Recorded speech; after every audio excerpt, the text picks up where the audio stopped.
Welcome to the heart of Silicon Valley, where grit meets gridiron. This is the San Jose State Spartans Dynasty in College Football 26. A program hungry for respect and glory, the Spartans are ready to rise from the shadows and take their rightful place among the college football elite. With a passionate fan base and rich history, and untapped recruiting potential ground right in the Bay Area, the time is now to build a powerhouse that will dominate the Mountain West and challenge the nation. Get ready for hard hits, smart plays, and a legacy forged in sweat and determination. This isn't just football, it's of movement. Spartan pride runs deep, let's make some history. Entering his sophomore season, Adam Matthews is poised to lead the offense with his experience and leadership. Operating under offensive coordinator Craig Stutzman's pass-heavy system, Matthew aims to build upon his previous performances and guide the Spartans to success. Floyd Chalk IV returns as the top running back, bringing speed and agility to the backfield. His ability to break tackles and gain significant yardage make him a dual threat option alongside the passing game. With the departure of key receivers after last season, Matthew Coleman steps up as a reliable target. The addition of transfers from Purdue, Arizona, and Sacramento State bolster the receiving core, providing Adam Matthews with a diverse set of weapons. The offensive line returns several starters this season, ensuring stability and experience up front. Their cohesion is vital for both the running game and providing Matthews with ample protection in the pocket. Jordan Pollard, an All-Mountain West first-team selection, anchors the linebacking core with his leadership and playmaking ability. Tanila Latu complements him, bringing energy and tackling prowess to the linebacking unit. Gafa Faga, an honorable mention All-Mountain West player, provides strength and disruption on the defensive line, while Isaiah Rivas, a senior safety, adds depth to the secondary with his experience and ball-hawking skills. Thad Jones will be the coach, hoping to lead the San Jose State Spartans to this new glory. And if you don't recall, this is a callback to our original San Jose State Dynasty on the channel many years ago. He will be signing a 3-year contract with the contract goal of getting San Jose State to a bowl game after coming off of 3 straight 7-win seasons. First order of business for Coach Jones was to set up his recruiting board, and this team seemed to be in need of a little bit of everything. With only 625 hours, we weren't able to scout everyone, but we have found 2 gems so far in 3-star wide receiver Matthew Gooch and 3-star right tackle Emmanuel Pitts, so both of them will be going straight to the top of the recruiting board. And as we scout more of our recruits on our board throughout the season, hopefully we find some more gems, and that will be updated throughout the season. We have a tough season ahead of us, as although our opening game is possibly winnable against Central Michigan, we do face off on the road against number 1 Texas and then travel to close out non-conference play against Stanford. With that being said, it is time for our very first game of the season, as we are at home getting ready to take on the Chippewas of Central Michigan. We are all set and underway as season 1 is kicked off here. Central Michigan set back to receive as they will take a knee, and now it is time to see what our defense can do for the very first time. Already forcing Central Michigan with a 3rd down. Let's see if we can get a stop, and it doesn't look like we can, as their offense has been driving down the field and now is on our side of the 50-yard line. It would be huge if we could get a stop here and hold them out of field goal range, as we'll get the stop, and as they bring out the punting unit, it looks like we'll hold them out of field goal range as well. It is now time for Floyd Chalk and our offense to come out onto the field for the very first time, and we almost had a safety on that very first play, as now facing a 3rd down, Matthews is going to scramble forward for the first, and we are still waiting for his first pass completion of the day, as it looks like it's going to come here to Riley for the 1st down, as we now found ourselves inside the red zone, and this play would get us inside the 10. We're faced with a 3rd and goal. It would be the Matthew to Matthews connection for our first touchdown of the season, and that would bring us to the start of the 2nd quarter, where we had a 7-0 lead, but that might change here as Joe Labus would find Tyson Davis down the right sideline for a touchdown. And now we were looking to take the lead back here on this drive, as Matthews would roll out to the right and keep this play alive on 3rd and long, which would set us up with a 1st and goal, where Adam Matthews would pick up his 2nd passing touchdown of the day. And now with just under a minute and a half to go in the 2nd quarter, we'd have a chance to extend it to 2 possessions, and Floyd Chalk IV would do just that. We were hoping the second half could get off to just as good of a start as the first half did, and it looked like Floyd Chalk was gonna get things rolling here with this touchdown rush to start the 3rd quarter. And it looked like our defense defense was going to get off to just as good of a start too with a third down stop. No matter what, Central Michigan's defense just could not seem to stop Floyd Chalk today, as this would put him over 170 yards rushing. But he wasn't the only one showing off his wheels, as Matthews would take off and into the end zone for his first rushing touchdown of the day. Everything seemed to be going our way, but this would be the first mistake, as Adam Matthews would throw his first interception of the season. Despite that turnover, our defense didn't allow any more points from Central Michigan, as we would look absolute dominant on both sides of the ball in the season opener, and would pick up the 42-7 victory in Coach Thad Jones' first ever game with the Spartans. Floyd Chalk had a fantastic day for us on the ground, but Adam Matthews' performance wasn't far behind, as he went 16 for 21 with 175 yards and 3 touchdowns. That performance would also land Floyd Chalk IV MWC Offensive Player of the Week, but it was going to be tough to continue that level of play, as we were getting ready to take on number 1 Texas on the road next game. We did have some good news in recruiting though, as Matthew Gooch, our top prospect on our board, did have us number 1 on his list, as well as 3-star gem right tackle Emmanuel Pitts. Hopefully a competitive showing against Texas will keep us at the top of their list for them, but only time will tell after this very tough game. Between Texas being number 1 now and the Stadium Pulse, I didn't know how this game was going to go, but surprisingly on this first offensive drive, Floyd Chalk was finding some success against the Longhorns defense. It had been a long, grueling drive, but finally we would get stopped by the Texas defense, and I thought for sure we'd at least get 3 points out of this possession, but we didn't, and it was now time to face Arch Manning in the Longhorns offense. It didn't take long for Texas to break off a big play, as Quintravion Wisner would take this down past the 50 for them, and then it was Heisman hopeful Arch Manning's turn to destroy us, as he would find Emmett Mosley the 5th, and Texas would strike to the end zone first. Recorder's note here, the recording would freeze, and I wouldn't notice it until the very end of the game after I played it entirely. We would end up losing that game 24-3, but considering they were the number 1 team in the nation, it wasn't that bad of a showing for us. Adam Matthews threw for almost 200 yards, and even though he didn't throw any touchdowns, he didn't throw any interceptions. And although it wasn't the greatest game for Floyd Chalk compared to the game against Central Michigan, he still almost managed to squeeze out 50 yards against the Longhorns defense. 2 big things recruiting wise as well. 3-star gem Matthew Gooch is officially coming to visit us in week 10 in our matchup against Hawaii, and 3-star right tackle gem Emmanuel Pitts is also visiting that same week. We're starting to lay a little bit more time into some other recruits on our board as well, and after finally being able to go through and scout everybody's skills, we still only have those 2 gems at the top of our board. Hopefully we'll garner some more interest with another win though, as we have an easy game we gotta prep for coming up against FCS Northwest here at home. We're wearing our gold alternate uniforms today, and maybe that wasn't the best choice with their pants, but I don't think that's going to be a problem for us hopefully, as this pass is going to be completed by Matthews and we're going to get past the 50-yard line. This drive was looking promising, as we were just outside the red zone and Floyd Chalk would get us inside, and then on 1st and goal we would go right back to the halfback, but this time it was Jabari Bates as he would take in the halfback screen for a touchdown. Our offense had gotten off to a great start this game, and so did our defense, as we would force a 2nd straight 3-and-out, but now we were faced with our own 3rd and long, as Adam Matthews would roll out and would find Leland Smith on the run for a 1st down. And right before the end of the first quarter, Floyd Chalk would cap this drive off with his first touchdown of the day. FCS Northwest was taking back over on offense, and we were looking to get a stop, but somehow they'd convert the 3rd down here. And now they were past midfield, and we needed to get a 3rd down stop on this play. We were very close to scoring once again, but with just under 2 minutes to go, we wanted to try to run out as much of this clock as we could. And we got it down to just about 10 seconds, where it would be Jabari Bates getting his 2nd touchdown of the day for us. After that great showing in the first half, we were looking to keep things rolling on offense in the second, but already on our very first set of downs, we had the potential of going 3-and-out. Thankfully, that didn't happen, and Floyd Chalk would reach over 100 yards on the day with this rush. And with the ground game working so well for us, we were just going to keep pounding the ball. This was our first 4th down we had faced the entire game, but we were going to go for it and just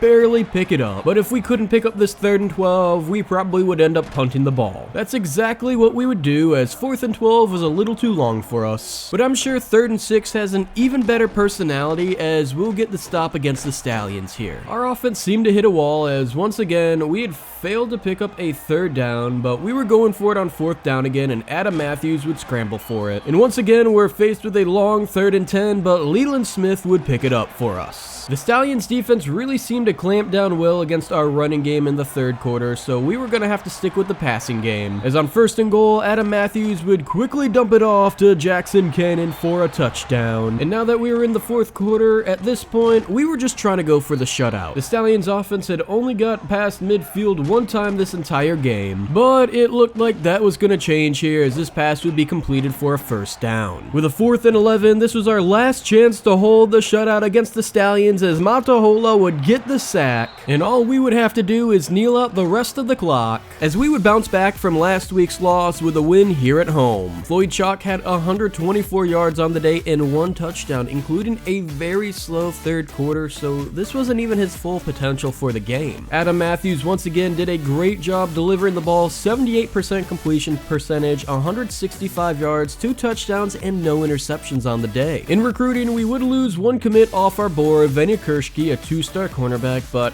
I could live with that if I'm being honest. And thankfully, both Matthew Gooch and Emmanuel Pitts both still had us at the top of their board. Unfortunately for us, Emmanuel Pitts' second team on his list close behind us was Stanford, and that just happened to be who we were taking on in our very next game. It was time to get this game started, and we would begin things with a run here from Floyd Chalk, who would break off for the first. And hopefully the ground game the rest of this game is going to be looking like that as he picks up another one. It would be time for Adam Matthews' first pass of the day, and that would be almost intercepted. And now faced with a 3rd and 11, we wanted to pick this up and keep the drive alive, which we would. We were faced with another 3rd down here, but this time the pressure would get to Matthews. And on our first possession of the day, we would be forced to punt the ball. After that failed red zone opportunity last drive, we had another promising looking drive going here for us. Faced with a 3rd down here, we would hand it off to Floyd Chalk, who would come up short, and hopefully this time we could walk away with some points in scoring position. There was a roughing the kicker penalty though against Stanford, and so now we had another great opportunity to score here at the start of the second quarter. We would do just that as inside the 5, Floyd Chalk would take it in for our first touchdown of the game, and we would have an early 7-0 lead over Stanford. After our defense would get a stop, we had a chance to double our lead but needed a first down here, and our tight end Jackson Cannon would come down with that reception as Floyd Chalk would get us inside the 15. Faced with another 3rd down, we wanted to find the end zone, but Leland Smith couldn't hold on to this, and so we would have to settle for another field goal today but would miss it. Our defense was truly keeping us in this game as we had now left 10 points on the board, but thanks to them we had another opportunity to try and score here before halftime as we'd pick up this first down. We were now in field goal range, but thinking touchdown as Adam Matthews would step up and he'd put the football on the ground and Stanford would recover. And I really hate that in the year of 2025, there's not a separate button for sliding and diving in a football game. That's besides the point though, as we needed to get a stop here as Stanford was moving down the field, but Elijah Brown would put the football on the ground and Jalen Williams would recover. And with only 12 seconds left, we still had a chance to get down into field goal range. It would be a long one, but we were trying a 58-yard field goal and this was going to come up short. But the good news was that this shutout was going to continue for us into halftime as we led 7-0. Stanford seemed to have other plans, however, as on the very first play of the second half, Sam Rush would take this past the 40-yard line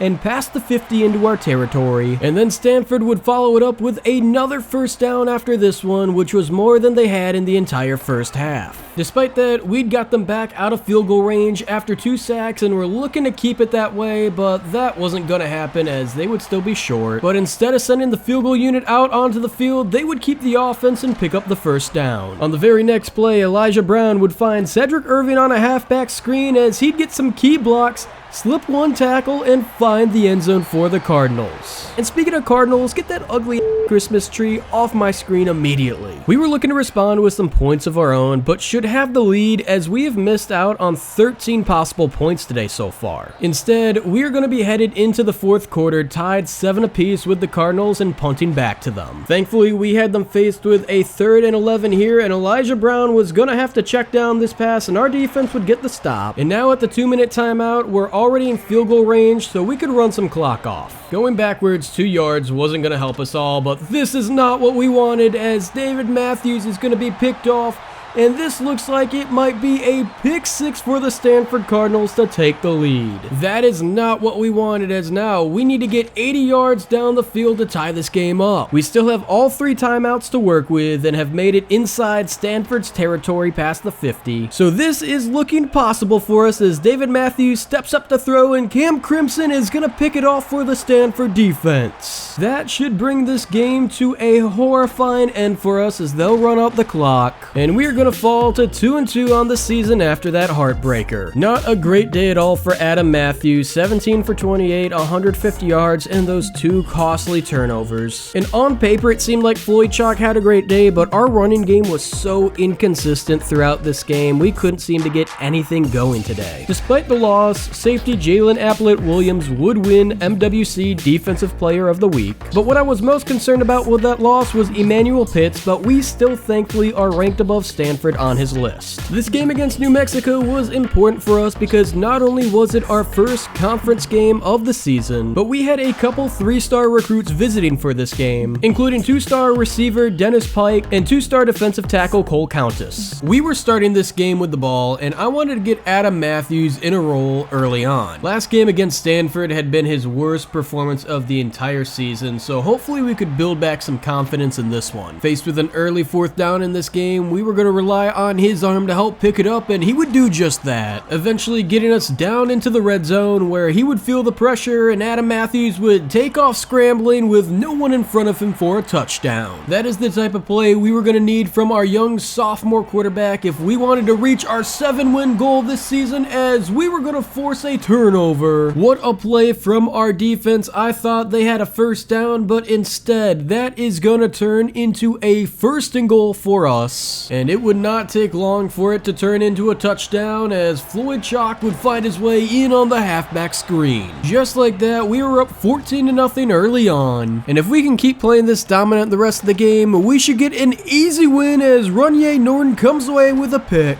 setting us up with great field position where on 2nd and goal, we would find the end zone once again. At the start of the 2nd quarter here, New Mexico had a chance to get their first stop of the day, and they would do so as Adam Matthews throws an interception. And I'm hoping that as a young underclassman, he's just getting them out of his system now. Just past the 2-minute timeout, Adam Matthews once again had us moving down the field and in scoring position. Where on 3rd and goal, Matthews would go to Chalk the 4th on the halfback screen, but couldn't find room, and we'd be forced to settle for a field goal we would finally make. Unfortunately, there was still some time on the clock, and New Mexico was managing to work their way closer to field goal range. But with some poor clock management skills and no timeouts left, this would be their last play of the half. Just like at the end of the 1st half, our defense would come out in the 2nd half looking strong with Dejon Rodney getting the sack. And now it was time to see if our offense could keep up pace with our defense by scoring another touchdown this drive. The answer to that question would be yes, they could, as Floyd Chalk IV would find the end zone. And once again, our defense would come up with a huge stop on 3rd down, sniffing out this halfback screen. With the ball back in our possession now, we were trying to run off as much time as we could off the clock here in the 4th quarter, but that play went absolutely nowhere and we'd have to punt it away. At this point, it was a foregone conclusion we were going to win, but now it was just a matter of seeing if we could complete the shutout here against New Mexico, as we would force the incomplete here. Our work wasn't done yet though, as they were going for it here on 4th down and would end up picking it up. And on this play where we brought an all-out blitz, it looked like they were at least into field goal range. Now with a 1st and goal to go, it looked like we weren't going to complete the shutout, as after a stop on 3rd and goal, they would send out the field goal unit for 3. I thought for sure they would have gone for it on 4th and goal, but a win is a win as we start conference play 1-0 and would land our first 3-star recruit of the season in Stephen Cook, who was on a visit this week. And the race for both of our 3-star gem prospects was heating up, but thankfully we were still number 1 on both of their lists and close to signing them. After that win at home last week against New Mexico, it was time to head on the road, and we were taking on Josh Allen's former college. On paper, we were the better team and should win this game, but weren't off to a great start as Floyd Chalk would put the football on the ground and Wyoming would recover it. And because of that, they were knocking on the door of the end zone, but we'd get a stop on 3rd down and would thankfully hold Wyoming to only 3 points. The turnovers wouldn't stop there though, as Adam Matthews on third down would be picked off by the Wyoming defense. But once again, our defense would come up strong for us, getting a third down stop. And what could be a 14-0 game was thankfully only 6-0. Thankfully, we hadn't turned the ball over yet on this offensive possession as we would cross midfield. And now finally in the red zone for the first time, we had a chance to score as Adam Matthews would take off on his feet and get some help into the end zone. And despite that rough start, we were now leading 7-6 over Wyoming. Now in the second quarter, Wyoming just across midfield was putting together a good looking drive, but we'd get a stop, forcing the incompletion. And so after forcing a punt, we would take back over on offense, and I have no idea why Wyoming is allowing Adam Matthews this much room to run. Once again, nearing the red zone on this drive, and Adam Matthews would feel the pressure in the pocket as he would take off on his feet,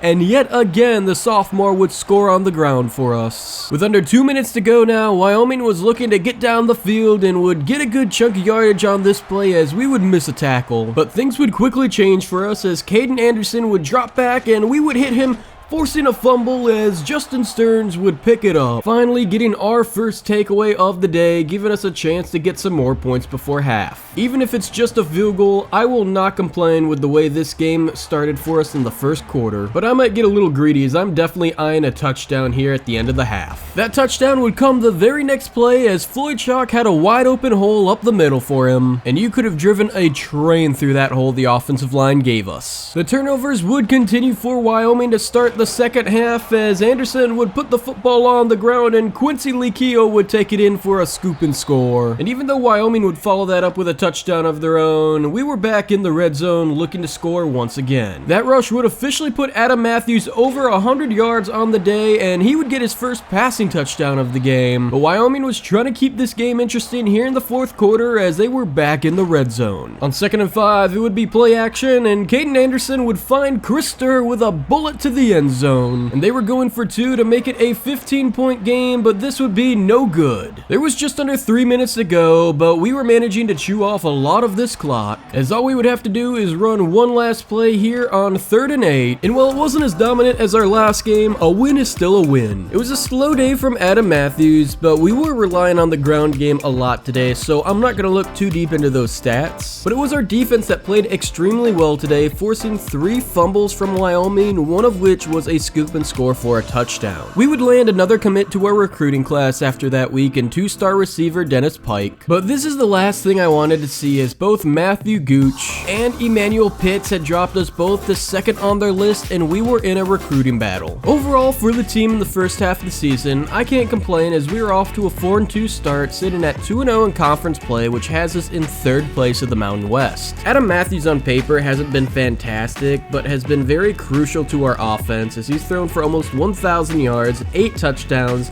although he does have those 5 interceptions. It looks like, however, we might be losing him in the transfer portal, so we have to start preparing for that possibility. Same with Floyd Chalk IV. He has been the heartbeat of this offense our entire season, has 6 touchdowns, but another possible player we might be losing in the transfer portal this offseason. Leland Smith, the junior receiver, has been the surprise performer for us on offense so far, with 1 touchdown, 31 receptions, and 313 yards so far, averaging over 50 yards a game. No surprise that our senior defensive captain Jordan Pollard is leading the linebacker crew with 42 tackles on the season, but the surprise performer on defense so far has been Jalen Applett Williams, leading the team in tackles, 13 tackles for loss, 2 sacks, and unfortunately no turnovers to his name just yet. We got the second half of the season coming up next episode, and it's going to be very important for us as we have a lot of our recruits, almost everyone on the board, scheduled for visits in the second half of the season. Hopefully we can gain back the number 1 spot for both of our 3-star gem prospects in the second half of the season as well. But we'll find out how that goes in next episode as we'll open up the second half of the season taking on a very winnable game against the Utah State Aggies.